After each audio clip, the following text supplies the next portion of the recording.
Unit 2, Day 1 notes are about one-step equations. Before we get into reviewing how to solve one-step equations, let's talk about the different parts of an equation.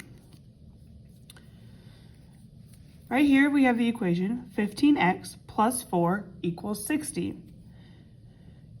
This number that is attached to the variable is called the coefficient.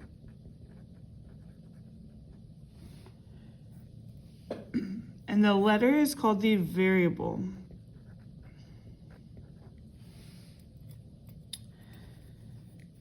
This part right here that has plus 4 is called the constant.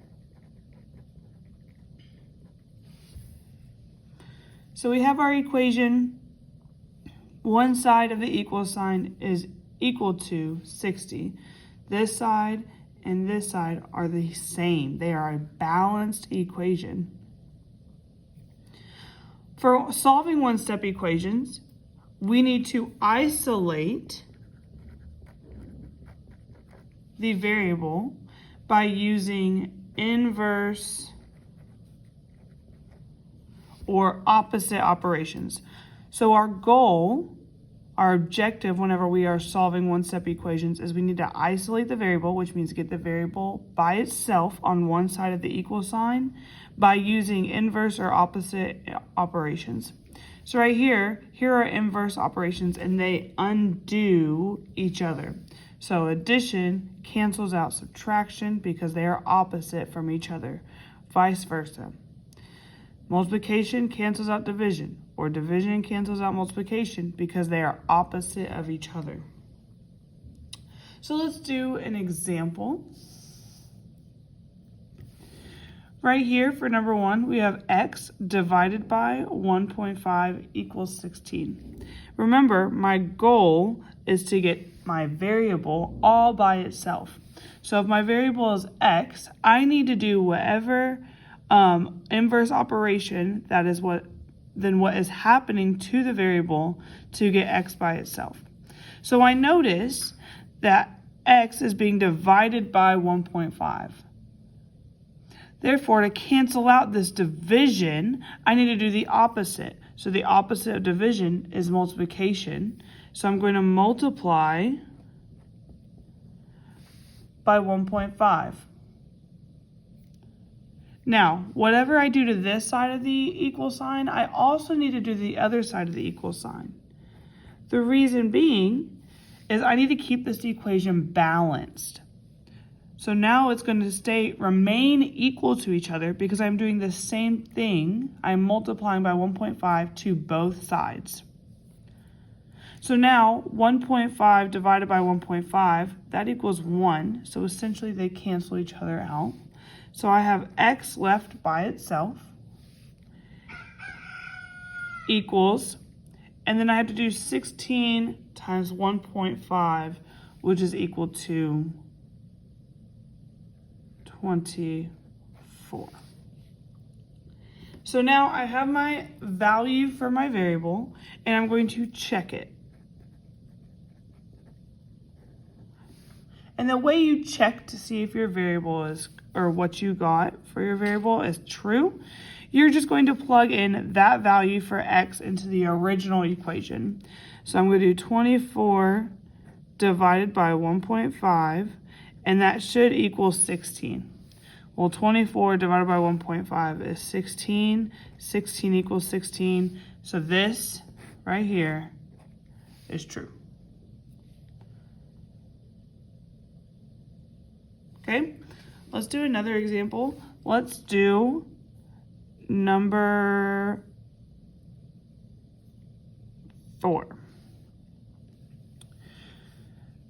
So here's my equation, g plus 3.5 equals 10.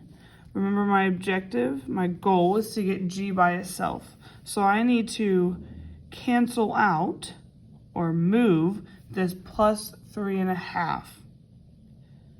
Now remember, to cancel or undo it, I need to do the opposite. So right here, if I'm adding, the opposite is subtracting. So I'm going to subtract 3.5. And if I do it to this side, I also have to do it to the other side. of the equation to keep it balanced. So those cancel each other out. So now I have g left by itself. And 10 minus 3.5 is 6.5. I can check my answer by plugging in the 6.5 for g.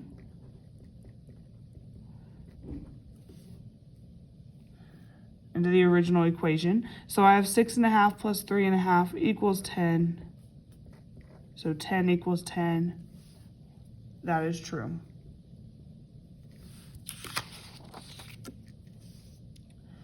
Let's do one more example with models. So on number 7 on the back, it says write and solve the equation modeled by the following.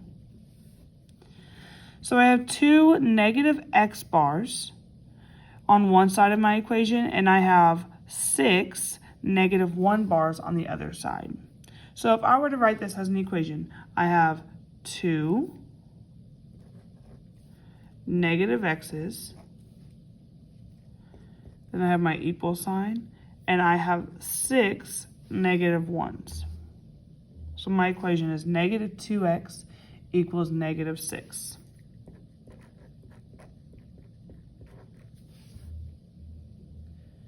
Now, I need to solve the equation by isolating the variable and using inverse operations.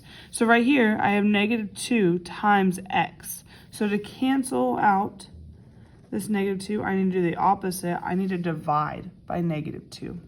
If I do it to one side of the equation, I also need to do it to the other. Negative 2 divided by negative 2 is 1. So I have x here by itself. And then negative 6 divided by negative 2 is positive 3. So my solution is x equals 3. I'm going to check my work by plugging in 3, my value of x, into x in the original equation. So I have negative 2 times 3 equals negative 6. Negative 2 times 3 is negative 6. Negative 6 equals negative 6. That is true, so my solution is correct. You will need to complete the other practice problems on this page.